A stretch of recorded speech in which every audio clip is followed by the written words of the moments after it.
श्यामा राज श्यामा राज श्यामा कहिए।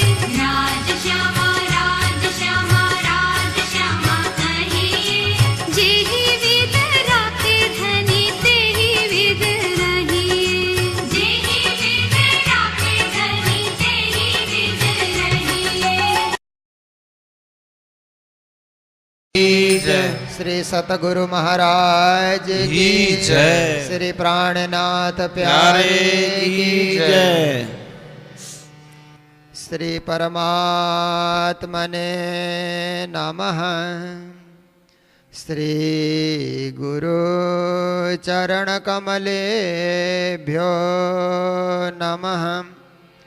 सच्चिदानंद रूपाय विश्वोत्पत्त्यादि हेतवे तापत्रय विनाशाय श्रीकृष्णाय वयं नुमः। मंगल कृष्ण प्रणाम है मंगल धर्म प्रकाश। मंगल सुंदर साथ है मंगल धाम उजास। मंगल सुंदर साथ हैं मंगल धाम उजास। बोलो वृंदावन बिहारी लाल की। गुरुजी मंगलदास महाराज की। श्री कृष्ण प्रणामी धर्म की। सर्व सुंदर साथ की। हम सब कृष्ण कथा, जिस कथा की चाह,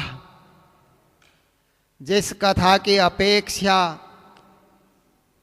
जिस कथा रस को पाने के लिए बड़े बड़े ऋषि मुनि महात्मा तपस्या करते रहते हैं, ध्यान लगाते रहते हैं कि कहीं जीवन में कृष्ण कथा सुनने को मिले। अनायास से गुरु कृपा से हमने कोई तपस्या नहीं की, कोई ध्यान और इतना बड़ा योग भी हमने नहीं किया, पर हमने गुरु को पाया, गुरु का आश्रय ग्रहण किया, गुरु के चरणार बिंद को हमने भजा। तो गुरु कृपा से कृष्ण कथा का हम रसपान कर रहे हैं।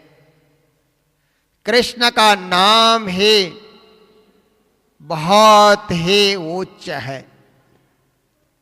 कृष्ण नाम की महिमा कोई गा नहीं सकता। कृष्ण का नाम सुखदाई, कृष्ण का धाम सुखदाई, कृष्ण की भक्ति सुखदाई, कृष्ण का यावत कार्य सुखदाई। कृष्ण में आकर्षण है।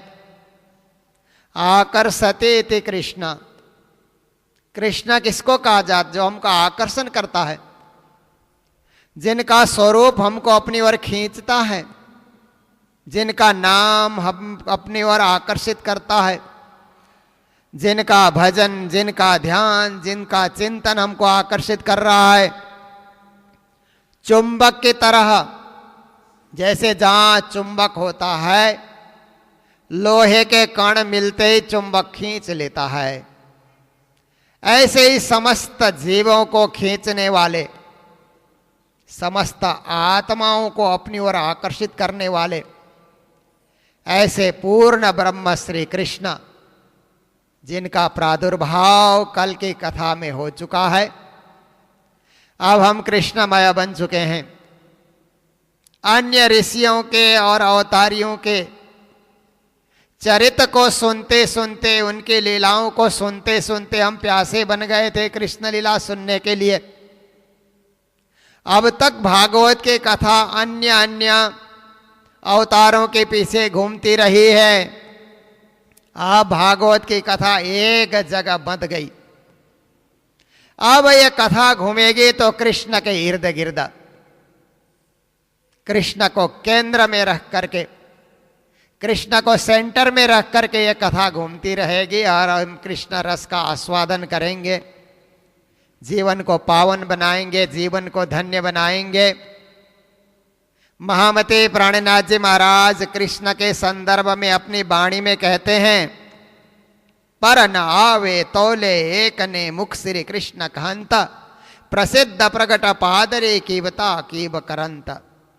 उनका कहना है कि संसार में कृष्ण नाम के समान कोई धन नहीं है। मुख से एक बार भी कृष्ण का नाम का उच्चारण करो, संसार का सारा ऐश्वर्य तो मिलेगा ही मिलेगा, परम धाम का सुख भी मिलेगा। और दूसरी बात, संसार के सारे ऐश्वर्य को तराजू में एक तरफ रख करके तौलो और दूसरी ओर कृष्ण नाम को रखो। कृष्ण नाम के बराबर दुनिया का कोई सुख, कोई ऐश्वर्य नहीं होगा। तो ऐसे परब्रह्म श्री कृष्ण का नाम मेहराज कहे मुख ए धना, जो बलि हृदय रमन 14 भवंते जेतियो धन धन ए कुलवंत।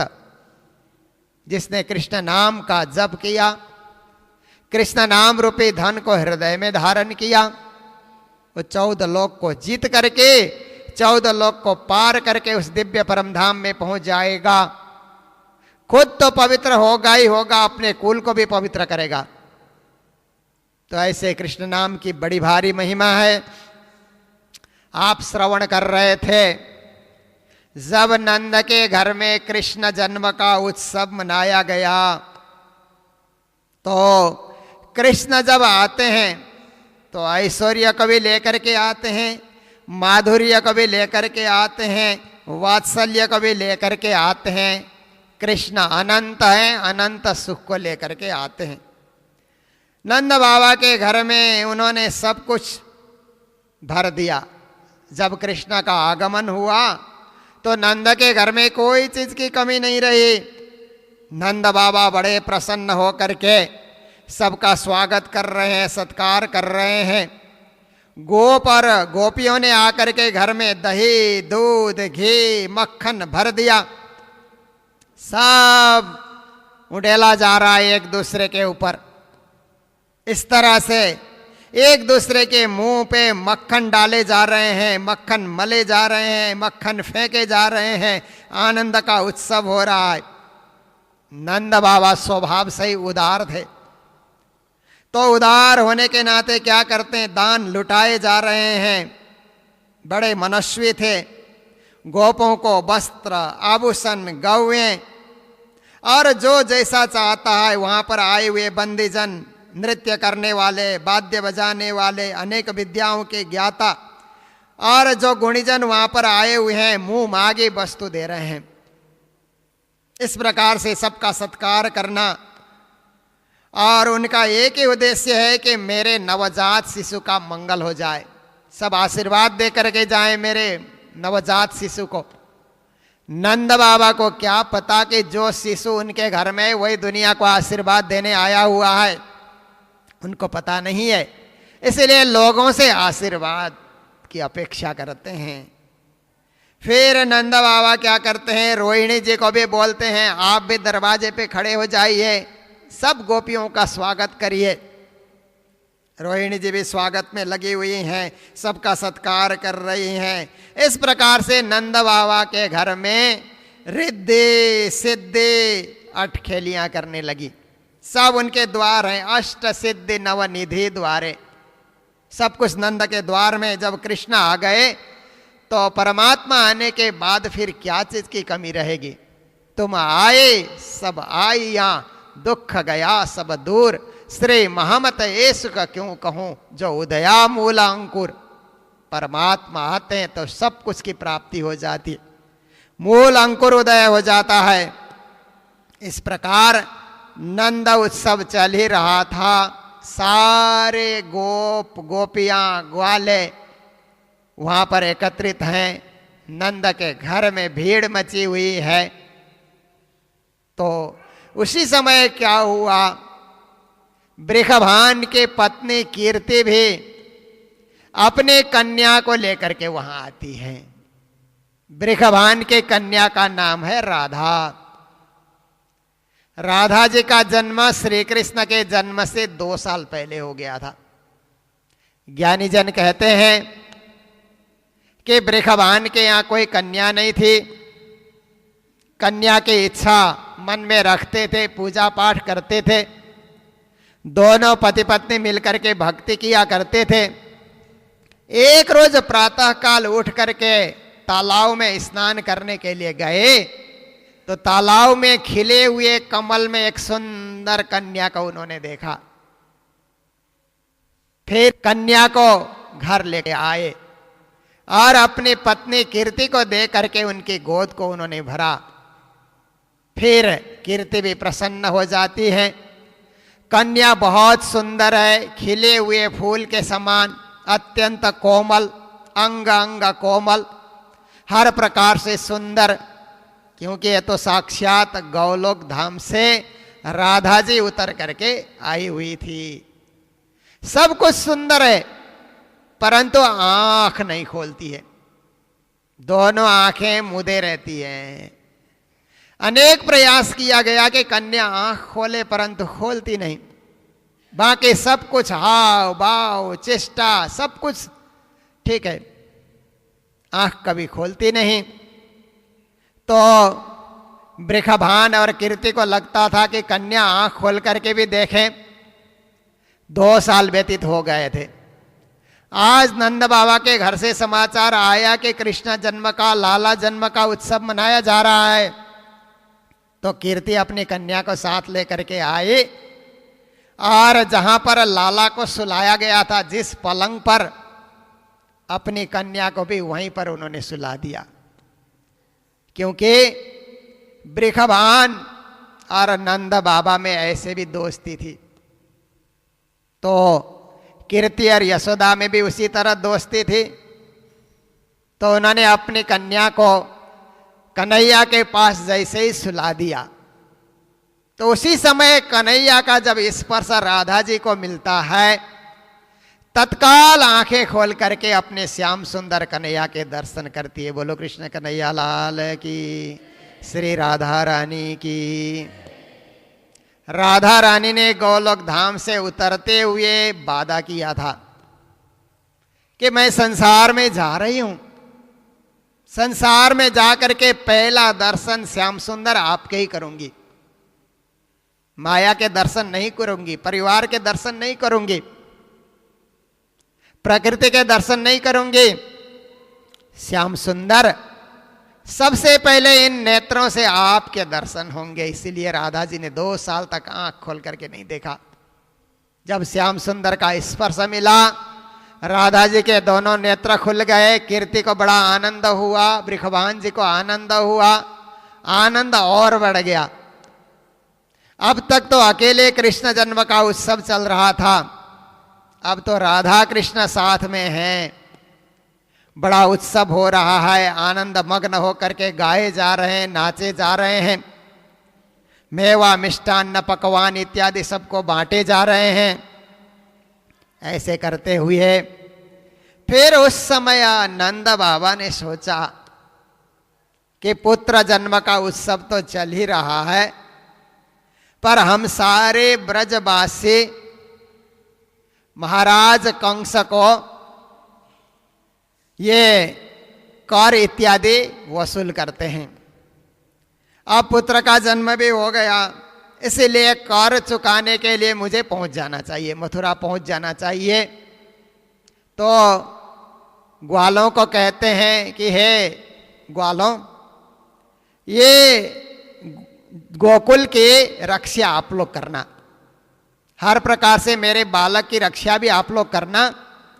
मैं कर चुकाने के लिए मथुरा जा रहा हूं, तो छकड़े में बैठ करके, उस समय की सवारी जो थी बैलगाड़ी में बैठ करके, अनेक धन धान्य जो ग्वालों से उठाया जाता था, कंस के दरबार में पहुंचाने के लिए नंद बाबा वहां से चल पड़े। उनके साथ कुछ ग्वाले भी चल पड़े और गोकुल से मथुरा पहुंच जाते हैं। मथुरा में जाकर के फिर उन्होंने राजा कंस को जो कर वसूल करना था उन्होंने चुका दिया। चुकाने के बाद हाथ जोड़ करके कहा कि मेरे यहां लाला हुआ है, तो कंस ने कहा आपका लाला चिरंजीवी हो। देखिए, आपका लाला चिरंजीवी हो, उसने भी आशीर्वाद दे दिया। बड़े प्रसन्न हुए और एक स्थान में ठहरे हुए थे।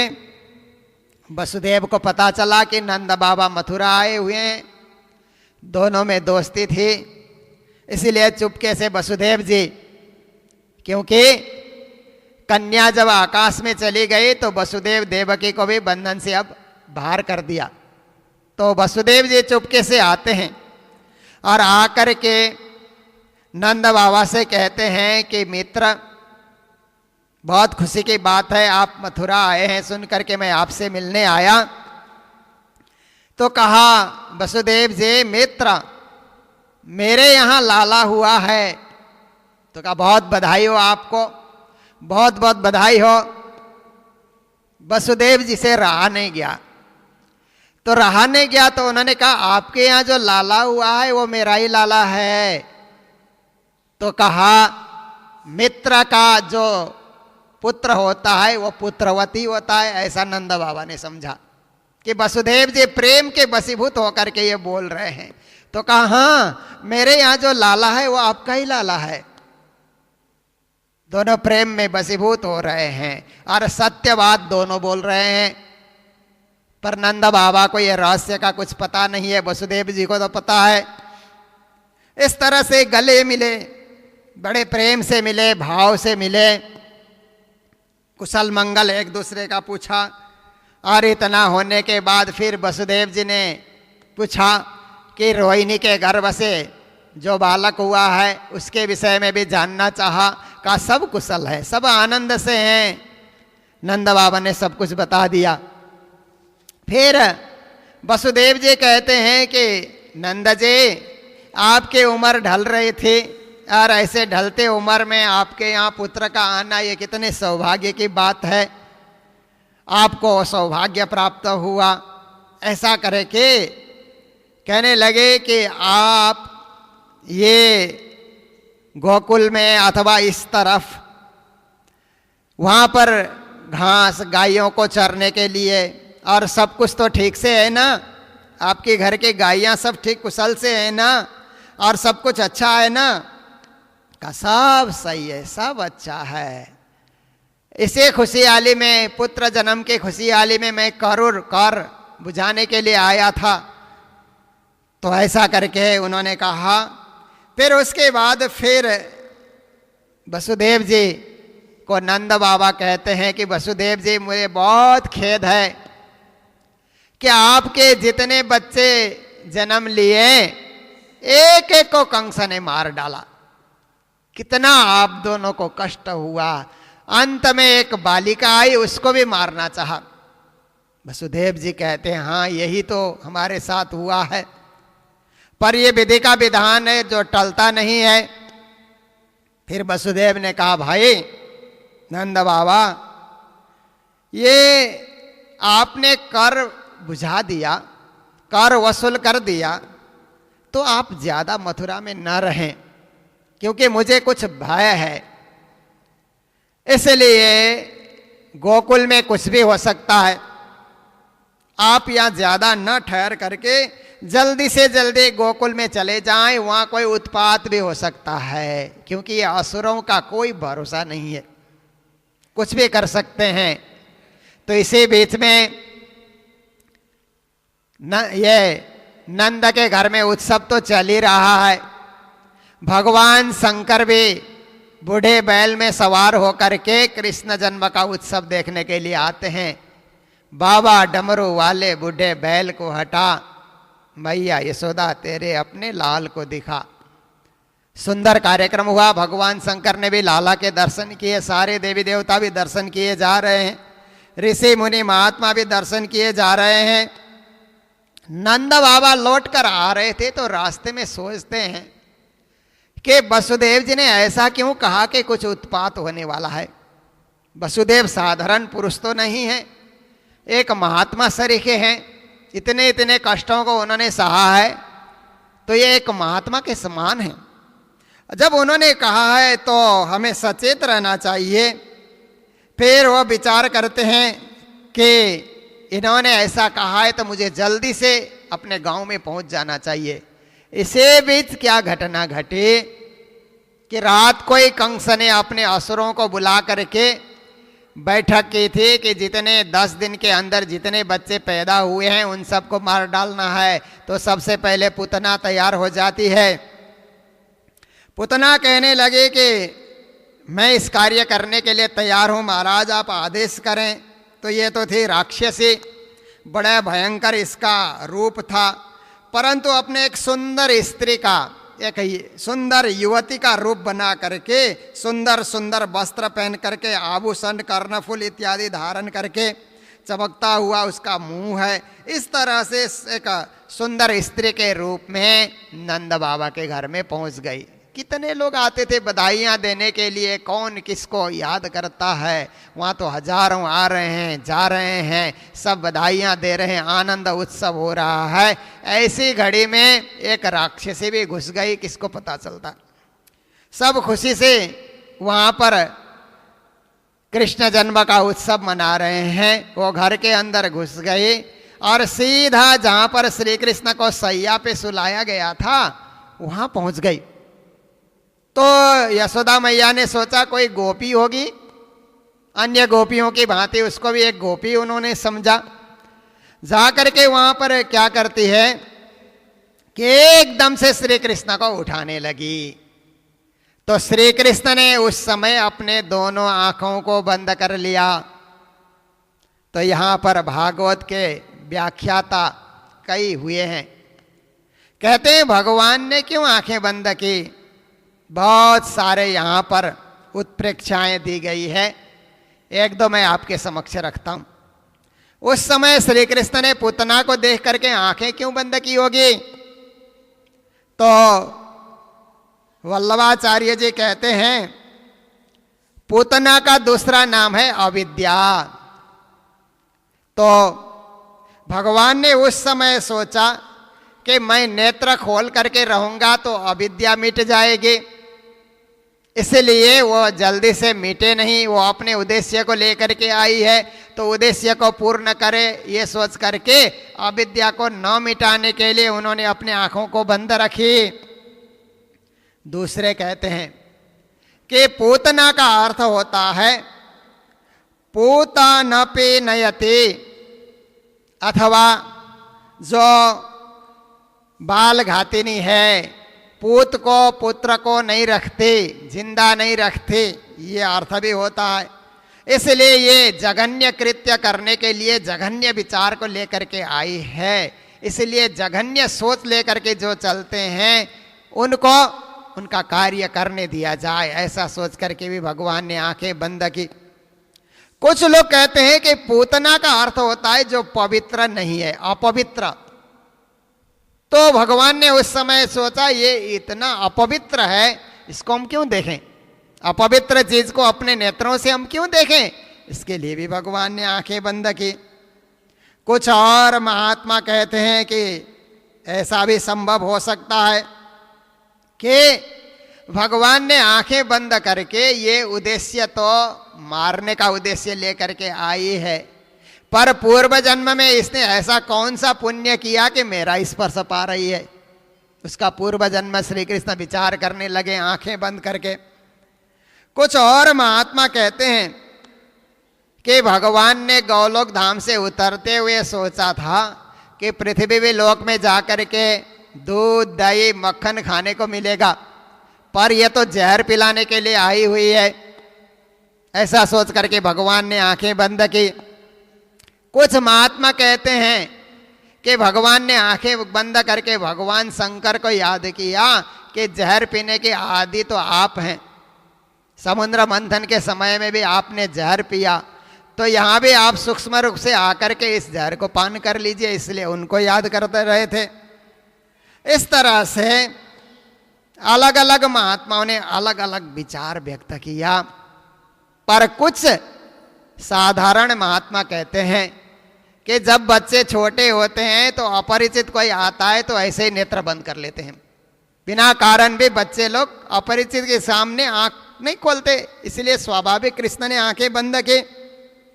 कुछ भी हो, पूतना ने श्री कृष्ण को उठा लिया और देखते देखते यशोदा भी देख रही है, जल्दी से उठा करके अपना स्तनपान कराने लगी, परंतु अपने स्तन में जहर भर करके आई थी। तो भगवान ने उस समय विचार किया कि अब मुझे स्तनपान तो करना ही पड़ेगा। उन्होंने उस समय क्या किया कि अपने क्रोध नाम के एक मित्र को बुला लिया। अरे क्रोध तू आ जा, क्योंकि ये साधारण स्तनपान नहीं है, एक राक्षसी है, इसलिए इसको जोर से इसके प्राण को खींचना पड़ेगा। तो बिना क्रोध ये कार्य नहीं होगा, यहाँ तो प्रेम से काम होने वाला नहीं है, क्रोध से ही काम बनने वाला है। तो उन्होंने क्रोध को जैसे ही बुला लिया, क्रोध भी आकर के जब श्री कृष्ण का साथ देने लगा, उनके दोनों होठों में आकर के जब वो बैठ जाता है, तो कृष्ण ने स्तनपान करने के बहाने पूतना के प्राणों को खींचना प्रारंभ किया। जब प्राण खींचने लगे तो पूतना छटपटाने लगे, अरे छोड़ दे मुझे छोड़, बस कर, ऐसा करके वो चिल्ला रही है। पर भगवान कहते हैं कि मैं जिसको पकड़ता हूं उसको छोड़ता नहीं, जल्दी से किसी को पकड़ता नहीं हूं, जब पकड़ लेता हूं तो छोड़ता भी नहीं हूं। भगवान तो उसके प्राणों को खींचे जा रहे हैं और वो पसीने से लथपथ हो गई, फिर चिल्ला रही है, जोर जोर से भयंकर आवाज कर रही है। जोर जोर से चिल्लाने से अंतरिक्ष तक उसकी आवाज जा रही है, पृथ्वी में गरजने की तरह उसकी आवाज आती है, पहाड़ों में जाकर के उसकी आवाज टकराती है, जैसे सातों पाताल दसों दिशाओं में उसकी आवाज गूंज रही हो ऐसा, या कोई वज्रपात होने से बड़ी आवाज आती है, इस तरह से भयंकर आवाज हो रही है। और उसी समय श्री कृष्ण ने खींचते खींचते उसके पूरे प्राण को जब खींच लिए तो उसका मुंह भी फट गया, उस समय बाल भी बिखर गए, हाथ पांव भी फैल गए। तो उस समय जोर से धड़ाम से धरती पे गिर पड़ी। जब पूतना गिरती है तो 6 कोस दूर तक के वृक्ष भी सारे गिर गए। उसकी शरीर इतना जबरदस्त हो गया कि उस ध्वनि के प्रतिध्वनि से 6 कोस तक के वृक्ष के ऊपर असर आ गया, सब के सब गिर गए। और ये अद्भुत घटना हुई, भयंकर आवाज आने से सारे ब्रजवासी कान खड़े करके सोच रहे हैं ये क्या हो गया, ये क्या विपत्ति हमारे ऊपर आ गई। सब दौड़ दौड़ करके आ रहे हैं तो एक चट्टान के समान एक महिला, एक स्त्री गिरी हुई है, राक्षसी गिरी हुई है।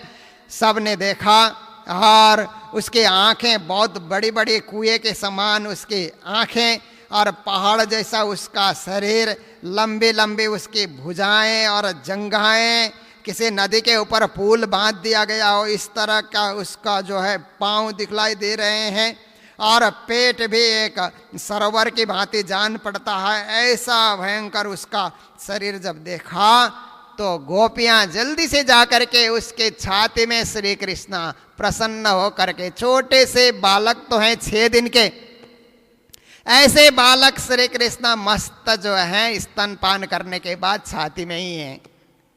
गोपियों ने जा करके पूतना की छाती से निर्भय हो करके बालक को खेलते हुए उठा लिया और झटपट जो है उठा करके यशोदा मैया को दे देती हैं कि मैया ये ले लो, सकुशल हैं आपके लाला, सकुशल हैं। तो इस प्रकार से फिर रोहिणी और गोपियां यशोदा मैया क्या करते हैं, श्री कृष्ण को गौशाला में ले जा करके कृष्ण के ऊपर गाय का पूंछ घुमाते हैं।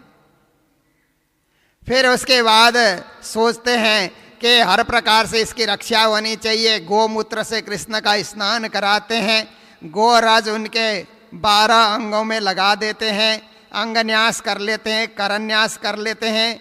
इस प्रकार से भगवान तो आजन्मा है, पर इन लोगों को कुछ पता नहीं है, साधारण बालक की तरह ही व्यवहार कर रहे हैं। और हर प्रकार से कहते हैं कि भगवान इस बालक की रक्षा करें और इसके घुटनों की, जंघों की और हर अंगों के अलग अलग देवताओं का नाम लेकर के, जो देवता जिस अंग में बसता है वो देवता इसकी रक्षा करें, ऐसे करते हुए बार बार श्री कृष्ण को देवताओं के द्वारा रक्षा हो। इस प्रकार से गोपियाँ और ये यशोदा रोहिणी सब पुकार रहे हैं। उसके बाद फिर क्या होता है कि यशोदा मैया ने सोचा कि बालक घबरा गया होगा, उसने तो जहर का पान कराया, अपना स्तनपान करा लेते हैं, पालने में सुलाते हैं। और फिर उस समय नंद बाबा भी हाँफते हुए, भयंकर आवाज आने से नंद बाबा भी घबरा गए थे, कहीं मेरे लाला विपत्ति नहीं आई। वो भी गोकुल में पहुंच जाते हैं और देखते हैं पुतना का इतना बड़ा भयंकर शरीर, आश्चर्य से चकित हो जाते हैं कि क्या कारण है, ये कौन आया। पर मर तो गई है। जब उसके प्राण निकल गए, मर गए, तो नंद बाबा और सारे ग्वालों ने विचार किया, अब ये शरीर रख करके क्या करेंगे, सड़ने लगेगा, ये गंधाने लगेगा। तो कुल्हाड़ी लेकर के काटने लगे, सारे ग्वाले मिलकर के उसके शरीर को काट काट करके टुकड़े टुकड़े कर दिए। फिर दूर ले जा करके अग्नि संस्कार कर दिया, जला दिया उसको। जब पूतना का शरीर जलने लगा तो उसके शरीर से दुर्गंधि नहीं आई, सुगंधि आई, क्योंकि श्री कृष्ण का स्पर्श जिसको मिला वो अब दुर्गंधि नहीं छोड़ता है, वो तो सुगंधि छोड़ता है। चंदन की तरह सुगंधि सुबास चारों ओर फैल रही है। तो यहाँ कहते हैं पूतना तो बाल घातिनी थी, बालकों को मारने वाली ऐसी पूतना, श्री कृष्ण ने उसको भी सदगति दी। जो गति महापुरुषों को, भक्तों को जो गति मिलती है, भगवान ने वही गति उसको भी दी। तो कहते हैं कि अश्रद्धा से आई हुई पूतना को भी परम गति मिलती है, तो श्रद्धा से जो परमात्मा के चरणों में आते हैं उनको मोक्ष गति क्यों नहीं मिलेगी। हम जरूर श्रद्धा से आए। फिर कहते हैं कि उसके बाद एक पूतना ने जरा सा स्तनपान कराया, पर जो माता बच्चों को स्तनपान कराती है और जो गौ जीवन भर दुग्धपान कराती है मानव को, वो माता और गौ को कृष्ण का धाम न मिले ऐसी कोई बात नहीं है। जरूर उनको भी कृष्ण का धाम मिलेगा, क्योंकि जरा सा स्तनपान कराने वाले को मोक्ष मिलता है, तो इन लोगों को क्यों नहीं मिलेगा। कहते हैं जरूर उनको भी वही धाम मिलेगा जहाँ श्री कृष्ण रहते हैं। नंद बाबा ने फिर क्या किया कि अपने बालक को गोद में लेकर के फिर विचार करते हैं, श्री कृष्ण का सिर सूंघ लेते हैं और कहते हैं कि ये परमात्मा नहीं बचाया मेरे बालक को, ये अद्भुत ये घटना से मेरा बालक बच गया है, धन्य है प्रभु, आप ही रक्षक हैं। इस तरह से प्रभु से प्रार्थना करते हैं। फिर कुछ 3 महीने व्यतीत हो गए, जन्म उत्सव चल ही रहा है, लोग मिलने जुलने वाले आ ही रहे हैं।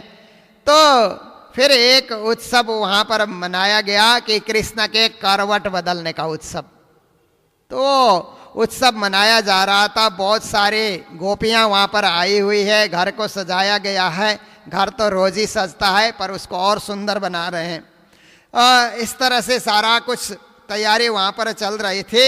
एक छकड़ा वहाँ पर रखा हुआ था, उसी के नीचे श्री कृष्ण को सुला दिया गया। छकड़े के ऊपर बहुत सामान धरा हुआ है, अनेक मिष्टान्न पकवान भी हैं और बहुत सारे सजावट की सामग्री भी उस पर रखी हुई है। और श्री कृष्ण वहाँ लेटे हुए थे। जरा सा श्री कृष्ण ने अपने नन्हे से पाँव को आगे बढ़ा करके छकड़े के ऊपर लात मारे तो छकड़ा चकनाचूर हो जाता है, सामान सारा वहाँ पर बिखर जाता है, मटकियाँ फूटने लग जाती है, बर्तन टूटने लग जाते हैं और एक आवाज़ आती है। सबको सोचते हैं कि ये क्या हो गया, और वह छकड़े का जुआ भी वहाँ पर फटा हुआ है। सब आश्चर्य में हो जाते हैं कि ये छकड़ा अपने आप कैसे टूटा, आज तक तो नहीं टूटा था। तो कुछ ग्वाल बच्चे कहते हैं कि ये तो लाला ने जरा सा पाँव मारा तो ये छकड़ा टूट गया। तो सब कहते हैं इतने छोटे इसके पाँव हैं और उस पाँव के मारने से छकड़ा कभी टूटता है। ये बच्चों की बात पे कोई विश्वास नहीं कर रहे हैं। तो पर ये क्या था कि आपने पहले भागवत में सुना, हिरण्याक्ष का पुत्र था उत्कच, उसने लोमस ऋषि का आदर नहीं किया, तो लोमस ऋषि ने उसको श्राप दिया था कि तू इस तरह से छकड़ा बन जाएगा, निर्जीव बन जाएगा, और जब कृष्ण का स्पर्श मिलेगा तभी तेरे को मुक्ति मिलेगी। तो उसको भी वहां पर मुक्ति मिल गई। फिर उसके बाद छोटी छोटी कुछ ना कुछ घटनाएं होते रहती है। एक दिन क्या हुआ कि श्री कृष्ण यशोदा मैया के दुग्धपान कर रहे थे, तो कृष्ण का वजन इतना बढ़ गया कि यशोदा गोद में भी नहीं रख पा रही है, हाथ से भी नहीं उठ रहा है, तो जमीन पे रख दिया। इतना वजन बढ़ गया। आज क्या कारण है कि लाला इतना वजनदार कैसे हो गया? जमीन में रख करके अंदर घर में काम करने चली गए, तो तृणावर्त नाम का कंस का भेजा हुआ असुर वहां पर चलकर पहुंच गया। मौका देख करके तृणावर्त ने बवंडर, हवा, बवंडर, धूल इत्यादि उड़ाना प्रारंभ कर दिया। चारों ओर अंधेरा छा गया, इतना घोर अंधेरा छा गया कि किसी को कुछ सूझता नहीं है। उस तृणावर्त ने श्री कृष्ण को उड़ा करके आकाश में ले करके चला गया। 2 घड़ी पर्यंत कुछ दिखलाई नहीं देता है, ऐसी स्थिति हो गई। तो मैया यशोदा सोचती है कि ये बवंडर आया तो मेरे बालक को तो कोई कष्ट नहीं हुआ, देखने निकलती है तो कुछ दिखलाई नहीं देता, चारों ओर अंधेरा छाया हुआ है। कृष्ण को न देख करके बहुत विलाप करने लगी, आंखों में से अश्रुधारा बहा रही है, फूट फूट कर रो रही है कि मेरा लाला का क्या हो गया, इतना भयंकर तूफान बवंडर आया हुआ है। थोड़ी देर में वो बवंडर शांत होने लग जाता है। तो उसी समय क्या होता है कि आकाश में श्री कृष्ण ने तृणावर्त का वध कर दिया। कृष्ण तो परमात्मा है, सर्वशक्ति संपन्न है, ये असुरों का क्या जोर चलता। उसका प्राण पखेरु वहीं श्री कृष्ण ने हरण कर लिया। तो एक बड़े चट्टान की तरह वो धरती पे गिर पड़ा। थोड़ी देर में श्री कृष्ण भी नीचे आ गए। तो जाकर के गोपियां श्री कृष्ण को उठा लेती हैं, कहते लाला तो सही सलामत है, इसको कुछ नहीं हुआ है। सब लोग खुश हो जाते हैं और खुश होने के बाद कहते धन्य है परमात्मा, प्रभु आपने बचा लिया हमारे लाला को। इस तरह से सब प्रसन्न चित्त हो जाते हैं। मैया यशोदा दुग्धपान कराती हैं और इस तरह से दुग्धपान करते हुए एक रोज क्या किया कि अपने शिशु को दुग्धपान करा रहे थे, तो उसी समय श्री कृष्ण ने दुग्धपान करते हुए ज्यादा ही दुग्धपान कर लिया। तो मैया ने सोचा कि आज इसने ज्यादा दुग्धपान कर लिया है, कहीं यह बीमार न हो जाए, बालक बीमार न हो जाए, ऐसा मैया सोच ही रही थे। तो श्री कृष्ण ने अपना मुंह खुला किया। जैसे ही मुंह खुला करके उन्होंने दिखा दिया, तो वह आकाश, अंतरिक्ष, ज्योतिर्मंडल, दिशाएं, सूर्य, चंद्र, अग्नि, वायु, समुद्र, द्वीप, पर्वत, सबके सब कृष्ण के मुंह के अंतर्गत यशोदा मैया ने देखा। कृष्ण बताना चाहते थे कि माँ ये दुग्धपान मैं अकेला नहीं कर रहा हूं, ये सारे देवता भी मेरे मुंह में बैठ करके दुग्धपान का आनंद ले रहे हैं। फिर उसके बाद श्री कृष्ण साल भर के हो जाते हैं, तो नामकरण संस्कार, नाम रखना चाहिए। तो वसुदेव जी ने ही प्रेरणा की कि आप नंद बाबा के यहाँ जाइए, वहाँ पर हे गर्गाचार्य जी, वहाँ पर मेला रोहिणी के द्वारा एक पुत्र है, उसका भी नामकरण करना है, और वहीं पर नंद बाबा का भी लाला हुआ है, उसका भी नामकरण करना है, आप जरूर चले जाइए। तो गर्ग ऋषि वहाँ से चल करके आए और उनके आने के बाद फिर इधर नंद बाबा ने बड़ा सत्कार किया, गुरु भाव से उनकी बड़ी सेवा की। और सेवा करने के बाद नंद बाबा ने कहा कि साल भर होने आया और मेरे लाला का नामकरण संस्कार भी नहीं हुआ है, मुनि जी आप पधारे, कृपा करके आप नामकरण संस्कार कर दें। तो गर्ग ऋषि कहते हैं हम तो यदुकुल के पुरोहित हैं, अगर यहाँ नामकरण संस्कार मैं करूँगा, आप लोग तो अहीर हो, अहीर के यहाँ मैं पुरोहित का कार्य नहीं करता, मैं तो यदुकुल का पुरोहित हूँ। मैंने यहाँ नामकरण संस्कार किया तो कंस के मन में शंका हो जाएगी कि गर्ग ऋषि क्यों गए नामकरण करने के लिए, क्योंकि 8वें गर्भ से कन्या का जब जन्म हुआ तब से ही कंस सोच रहा है कि क्या हुआ, पुत्र जन्म लेने वाला था, मेरा काल पैदा होने वाला था, कन्या कहां से आई। तब से ही वो विचार कर रहा है और ये नामकरण संस्कार में मैं संलग्न हुआ तो वो कुछ भी कर सकता है। तो नंद बाबा ने कहा, ऋषि जी इसमें किसी प्रकार में भी भय मानने की कोई जरूरत नहीं, आप गौशाला में एकांत में चले जाइए और किसी को भी आमंत्रण नहीं दिया जाएगा, आप अकेले ही नामकरण संस्कार कर लीजिए वहां जाकर के। तो श्री कृष्णा लाला को और रोहिणी के पुत्र को लेकर के गौशाला में दोनों माताएं भी जाकर के पहुंचती है। घर घर इसी अपने विधि विधान के द्वारा नामकरण संस्कार कर लेते हैं और नामकरण संस्कार करते हुए अयम हे रोहिणी पुत्रो रमयन सुहृदो गुणै शुक्लो रक्तस्तथा पीता इदानीम कृष्णताम गतः। उन्होंने कहा ये रोहिणी का जो पुत्र है ये रोहिणीय नाम से या राम नाम से या बलराम नाम से प्रसिद्ध होगा और ये रक्त पीत वर्ण से शुक्ल वर्ण से मिश्रित होकर के जिसने जन्म लिया है इसका नाम जो यशोदा का पुत्र है उसका नाम कृष्ण रखा जाएगा। तो कुछ ज्ञानी जन कहते हैं कि उस समय रोहिणी के पुत्र को यशोदा ने गोद में रखा था और यशोदा के पुत्र को रोहिणी के गोद में रखा गया था कि ऋषि जी कैसे नामकरण करते हैं। फिर वे ऋषि पहचान गए क्योंकि ये ऋषि भी कोई साधारण ऋषि नहीं थे। ऋषि जी ने जैसे ही देखा तो क्या कहते हैं वो, पूर्ण ब्रह्म स्वरूपोयम शिशुस्ते मायया महिम आगत्या भार हरणम कर्ता धात्रा च सेवितम। ये साधारण कृष्ण नहीं है, ये तो पूर्ण ब्रह्म कृष्ण है, संसार का पृथ्वी का भार हरण करने के लिए आए हुए हैं, यही सब कुछ हैं, सबके स्वामी हैं, सबके मालिक हैं।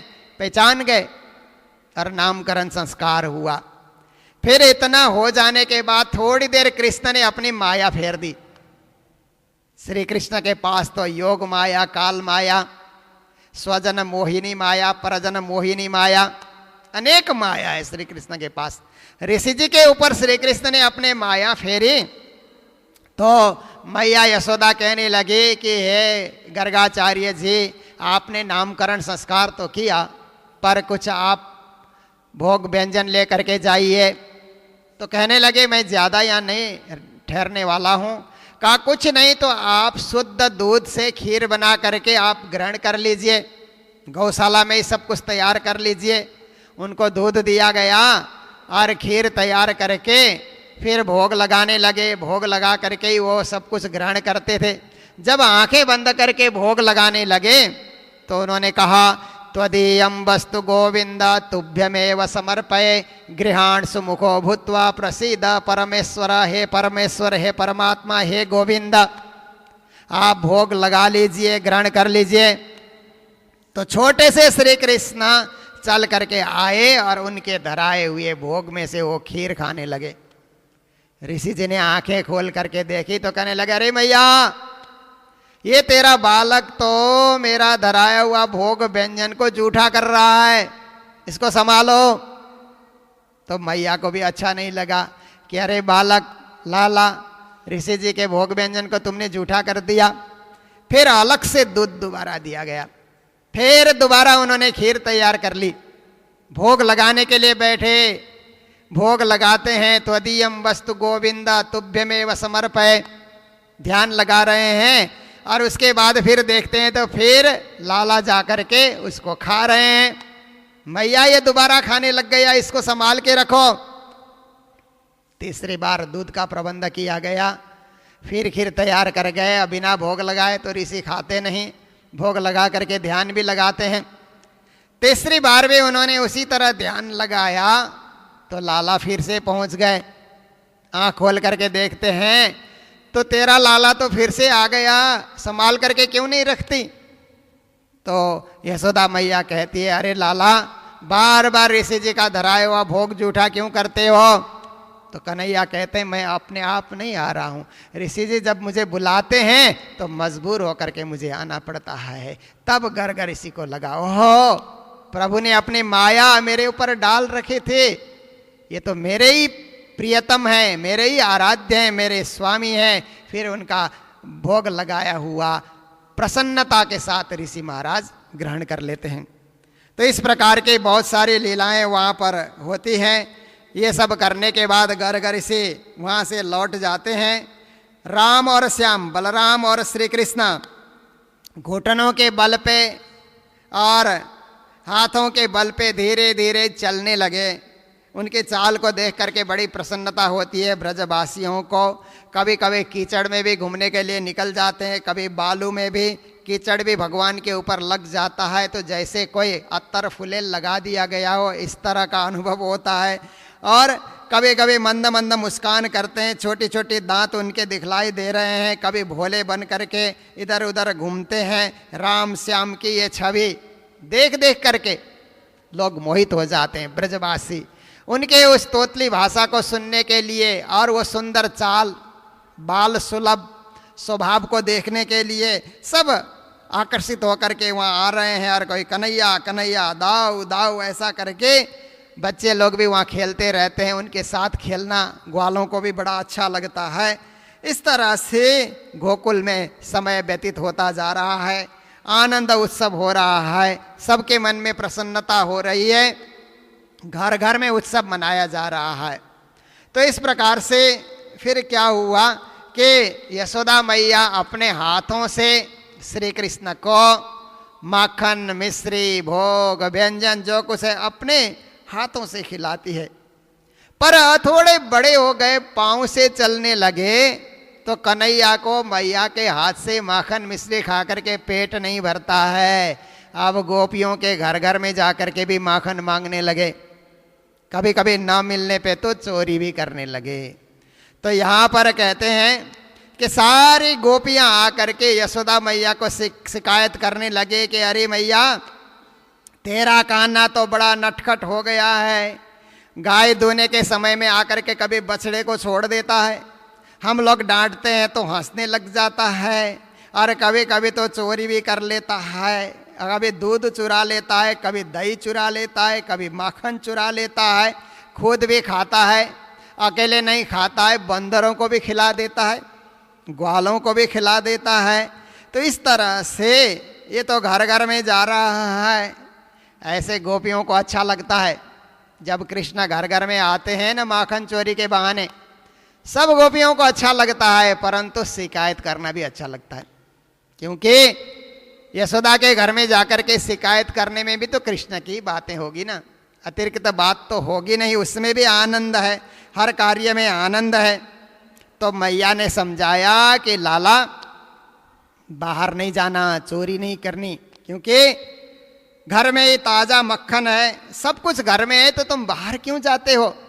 जो तुमको चाहिए सो दिया जाएगा, कभी बाहर नहीं जाना और दूसरे के घर में चोरी करोगे, ये ठीक नहीं है। गोपियाँ तो कहते हैं चोरी मात्र ये नहीं करता है, हमारे घर में आकर के बर्तन भी बिखेर देता है, कभी मटकियाँ भी फोड़ देता है, कभी घर में इधर उधर जो है गंदगी भी फैला देता है, सब कुछ कर लेता है ये तो। इस तरह से नंद रानी को जब शिकायत करते हैं, नंद रानी को अच्छा नहीं लगता है, बार बार समझाती है कि घर का मक्खन अच्छा होता है, बाहर जा कर के बासी मक्खन खा कर के कोई लाभ नहीं है बेटा, इस तरह से बार बार समझाती हैं। पर गोपियाँ जब कृष्ण माखन चोरी करने के लिए आते हैं और किसी दिन नहीं आए तो गोपियों को अच्छा नहीं लगता कि आज क्यों नहीं आए, आज लाला हमारे घर में क्यों नहीं आए। तो एक गोपी ने, श्री कृष्ण माखन चोरी करके भाग रहे थे, तो उस समय एक गोपी ने कृष्ण को क्या कहा, छे रसारम अपरित संकया स्वीकृतम यदि पलायनम त्वया मानसे मम नितांत तामसे नंद नंदन कथम न लीयसे। हे नंद नंदन श्री कृष्णा, माखन की चोरी करके आप छुप गए, किसी अंधेरे कोने में आप छुपना चाहते हैं, तो मेरा मन सबसे अंधेरा है, है नंद नंदन श्याम सुंदर, मेरे अंधेरे मन में आप आकर के छुप क्यों नहीं जाते। तो गोपियां तो अपने हृदय में कृष्ण को रखना चाहती है, अपने मन मंदिर में कृष्ण को छुपाना चाहती हैं। कुछ बड़े हो गए तो नंद बाबा श्री कृष्ण को वन दिखाने के लिए 12 वन, ब्रज के 12 वनों में घुमाने के लिए गए थे। तो भांडेर नाम के वन में नंद बाबा पहुंच गए। तो वहीं पर बृषभान जी भी अपनी कन्या राधा जी को घुमाने के लिए लेकर के आए थे। भांडेर वन में राधा और कृष्ण की फिर से मुलाकात हो जाती है। तो ब्रह्मा जी ने विचार किया कि इससे अच्छा मौका कौन सा मिलेगा। राधा और कृष्ण, तो राधा के बिना श्याम आधा, जहां श्याम वहां राधा, जहां राधा वहां श्याम। इसलिए ब्रह्मा जी वहां से चल करके आते हैं और आकर के नंद बाबा और बृषभान को समझाते हैं, ये जोड़ी यहाँ की जोड़ी नहीं है, ये तो गौलोक धाम की बनी हुई जोड़ी है। इसलिए इनका हम विवाह करा देते हैं, गंधर्व विवाह करा देते हैं, वन में ही विवाह की रचना हो जाएगी। ऐसा करके ब्रह्मा जी ने प्रस्ताव रखा और ब्रह्मा जी ने दोनों को एकांत में ले जा करके विवाह भी करा दिया। गर्ग संगीता में, ब्रह्मवैवर्त पुराण में ये प्रसंग आता है। पर महामती प्राणनाथ जी महाराज अपनी तारतम वाणी में कहते हैं कि मागा किया राधाबाई, ब्याहे नहीं प्राणनाथ, मूल सनमंद एक ही अंग बिलसत बल्लभ साथ। ब्रह्मा जी ने विवाह कराया।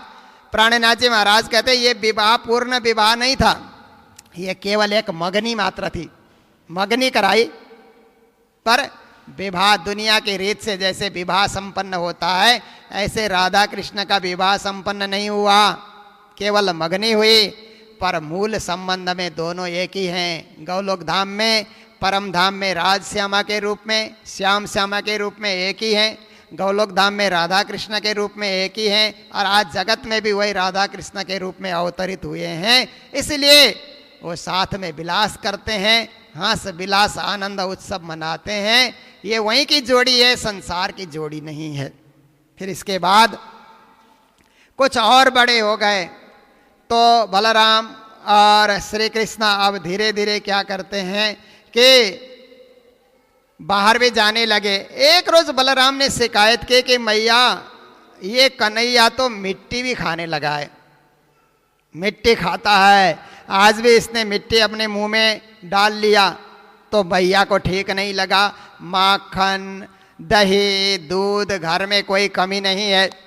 और एक पद्मगंधा नाम की गाय थी, उसका दूध सबसे स्वादिष्ट था। वो सारा का सारा दूध कृष्ण के लिए रख देती है। इतना कुछ मैं खिला रही हूँ फिर भी ये मिट्टी खाने लगा मेरा बालक, ये ठीक नहीं है। क्यों रे नटखट, तू बड़ा ढीठ हो गया है, छिप छिप करके मिट्टी खाने लग गया है। देख तुम्हारे सखा क्या शिकायत कर रहे हैं, तुम्हारे बड़े भैया बलदाव कैसे शिकायत कर रहे हैं, ये ठीक है क्या मिट्टी खाना। कन्हैया ने कहा माँ मैंने मिट्टी नहीं खाई है, ये सब झूठ बोल रहे हैं। आप इनकी बातें सुन करके मुझे डांटते हो, पर मैंने कभी मिट्टी नहीं खाई। फिर भी मैया कहती है अच्छी बात नहीं है, तेरा मुंह खोल करके दिखा, मुंह में मिट्टी है कि नहीं मैं देखती हूँ। तो उसी समय माता के कहने पे श्री कृष्ण ने अपना मुंह खोल करके दिखाया। तो मुंह के अंतर्गत तो सारा विश्व ब्रह्मांड दिख गया, सब देवी देवता, सारी सृष्टि, 14 लोक, सब कुछ श्री कृष्ण के मुंह के अंतर्गत ही है। आश्चर्यचकित हो गए कि अरे ये क्या बात है, सब कुछ यही पूरा ब्रह्मांड उसके मुंह के अंतर्गत दिख पड़ा। बहुत आश्चर्य में पड़ जाती हैं। और थोड़ी देर में श्री कृष्ण ने अपनी माया फेर दी कि मेरी माँ कहीं मुझे ब्रह्म न समझने लगे। ब्रह्म समझने लगेगी तो माँ का स्नेह नहीं मिलेगा, माँ का प्यार नहीं मिलेगा। तो कृष्ण ने अपनी माया फेर दी।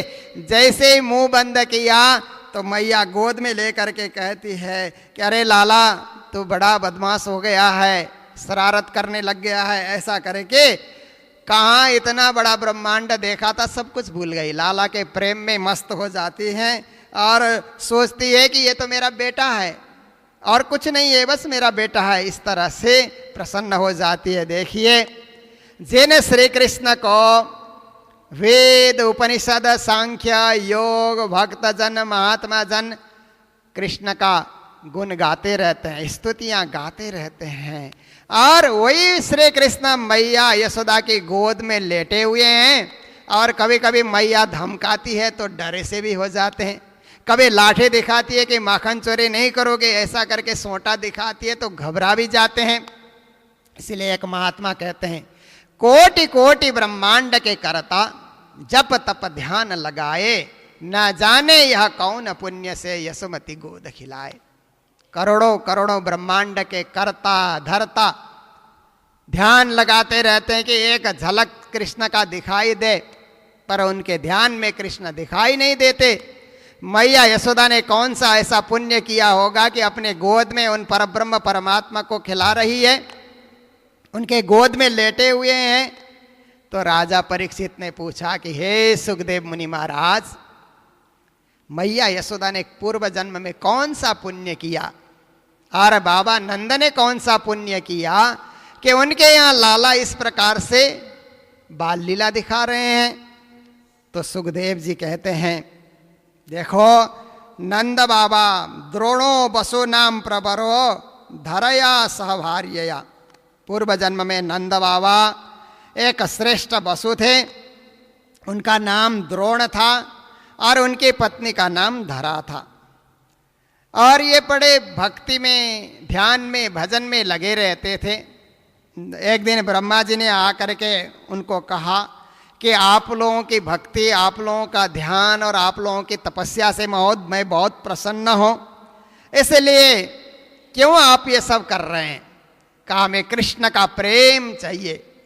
तो कहा अगले जन्म में नंद और यशोदा के रूप में आप लोग ब्रिजमंडल में जन्म धारण करोगे और कृष्ण बालक बन करके आपकी गोद में खेलेंगे। ब्रह्मा जी ने आशीर्वाद दिया था वसु और धरा को, इसलिए ये पूर्व जन्म के पुण्य के प्रताप से श्री कृष्ण के साथ इतना प्यार कर रहे हैं। तो यशोदा मैया अपने दासियों को काम में लगा लेती है।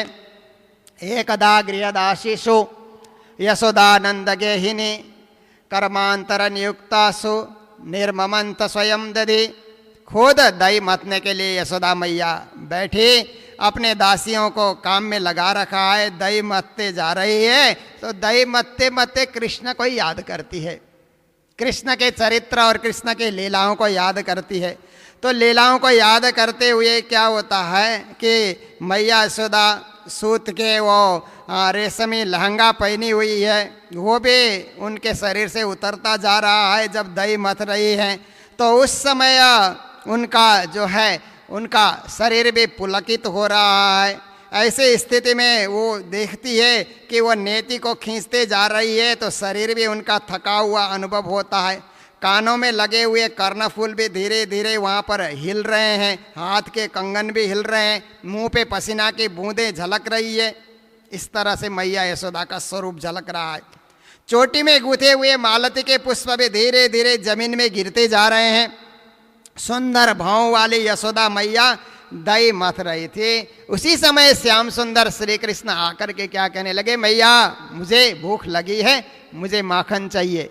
तो कहने लगे अभी तो मैं मथ रही हूँ, माखन तैयार हुआ ही नहीं है, तुम प्रतीक्षा करो, थोड़ी देर बैठो।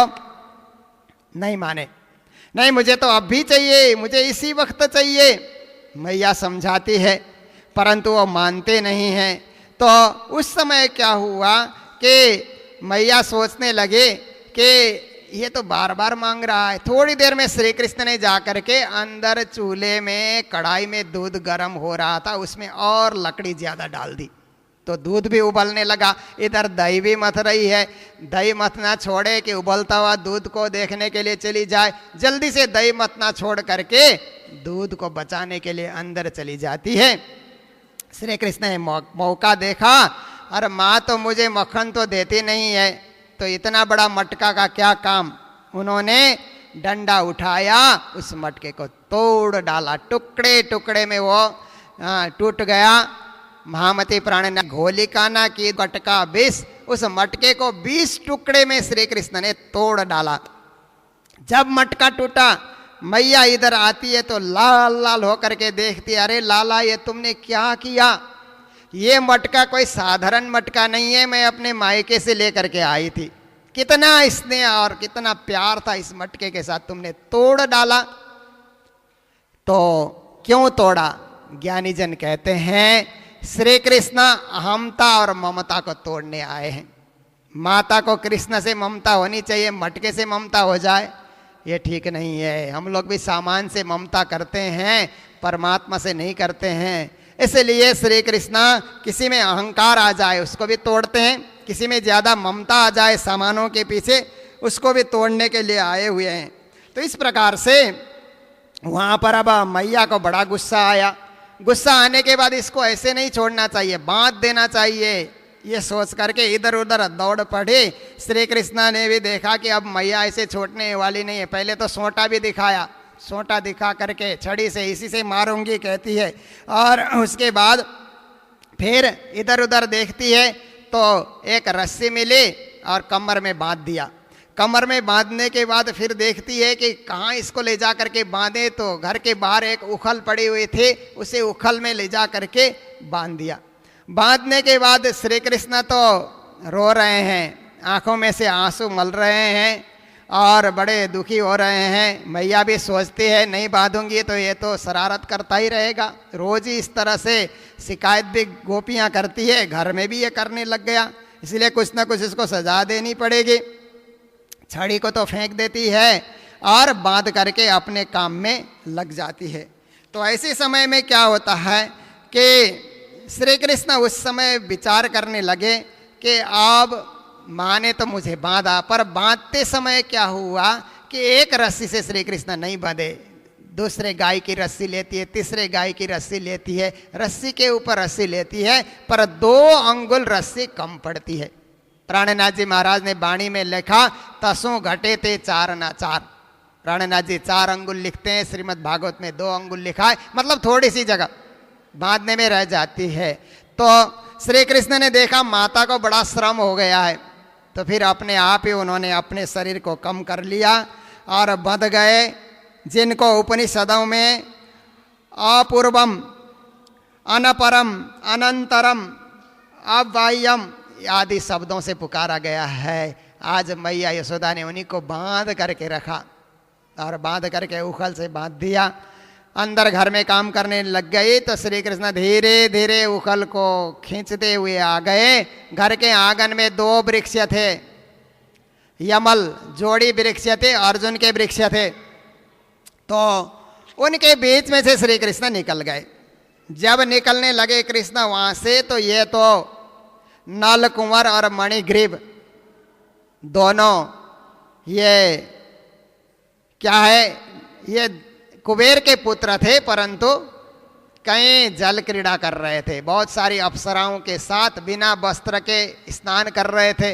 नारद जी वहां से निकले तो अप्सराओं ने तो अपने शरीर को ढक लिया, ये 2 जने ने नहीं ढका, अहंकार के वशीभूत होकर के।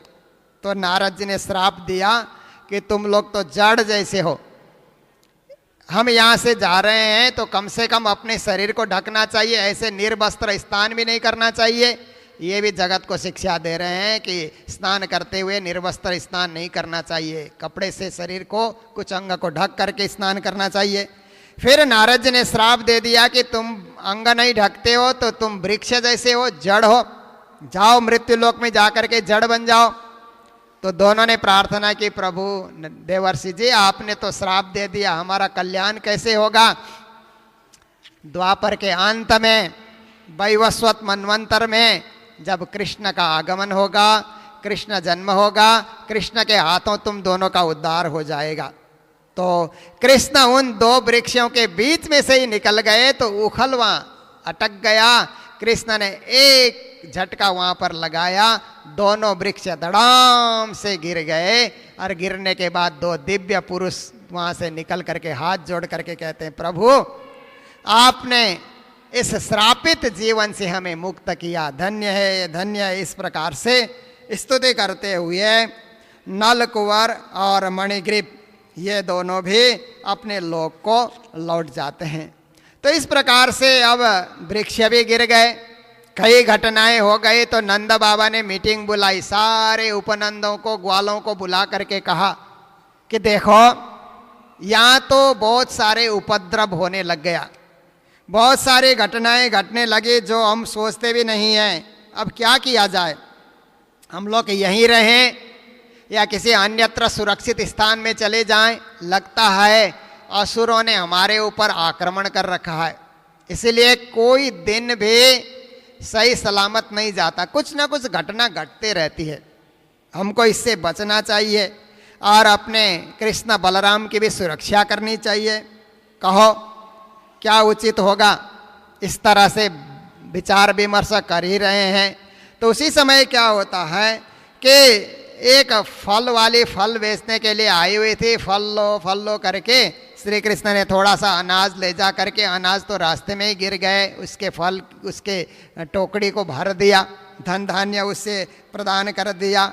इधर यशोदा और रोहिणी बुला रहे हैं, ओ कन्हैया आ जाओ, बलराम आ जाओ, तुम लोग भूखे हो, कहाँ दूर खेलने के लिए चले गए, खेलते खेलते थक गए होंगे, तुम लोग भूख प्यास से दुबले हो रहे हो, आओ ओ बलराम ओ कन्हैया, ऐसे करके पुकार लगा रही हैं। नंद बाबा अपनी चिंता में पड़े हुए हैं कि इनको कुछ नहीं पता कि हमारे ऊपर विपत्ति कैसे मंडरा रही है। सारे ग्वालों से उन्होंने बातचीत की तो एक उपनंद कहने लगा कि ब्रज 84 कोस में वृंदावन है, बहुत सुंदर सुरम्य वन है जहाँ हरी हरी घासें हैं और वहाँ गोवर्धन पहाड़ भी है, वन उपत्यकाएं, झरने, नदी, जमुना जी वहाँ से बहती हैं, बड़ा सुंदर वो क्षेत्र है। नंद बाबा मैं तो बूढ़ा हो रहा हूँ, मेरी बात मानो तो हम सब इस गोकुल को छोड़ करके वृंदावन को चल पड़े। सब ने कहा हमें स्वीकार है ये प्रस्ताव। तो सारी गोपियां भी तैयार हो गई, अपने अपने छकड़े को सजाया गया, सारा धन उसमें डाला गया और कन्हैया को भी बलराम को भी, सारे ग्वाल बच्चे सब के सब अपने अपने छकड़े में बैठ करके अब क्या करते हैं, वृंदावन की यात्रा करते हैं। वृंदावन में जाकर के अब सारे अन्य श्री कृष्ण की लीलाएं वृंदावन में होती है। तो कृष्ण की लीला तो बहुत ही मधुर लीला है। कृष्ण की बाल लीला को सुन सुन करके कभी तृप्ति नहीं आती है, क्योंकि ये तो साक्षात पूर्ण ब्रह्म परमात्मा है, जगत में आनंद देने के लिए आए हुए हैं। पूर्ण ब्रह्म परमात्मा इस संसार में अपनी महिमा बताने के लिए आए हुए हैं। लीलाओं के माध्यम से जगत वालों को शिक्षा दे रहे हैं कि आप अनेक देवी देवताओं की पूजा में लगे हुए हो, पर वो सब तो मेरी विभूतियाँ हैं, मेरे ही अंदर बैठे हुए हैं। मैं सबका मालिक हूँ, मैं सबका स्वामी हूँ और मेरे द्वारा ही यह सृष्टि संचालित है। ऐसा विश्व को ज्ञान देने के लिए श्री कृष्ण आए हुए हैं। तो गोकुल को छोड़ करके अब वृंदावन प्रस्थान कर गए। वृंदावन में जाकर के रहने के लिए सारी व्यवस्था कर ली, अपने गोधन गाय वगैरह सब लेकर के चले गए। अब वृंदावन में क्या क्या लीला होती है हम लोग कल श्रवण करेंगे।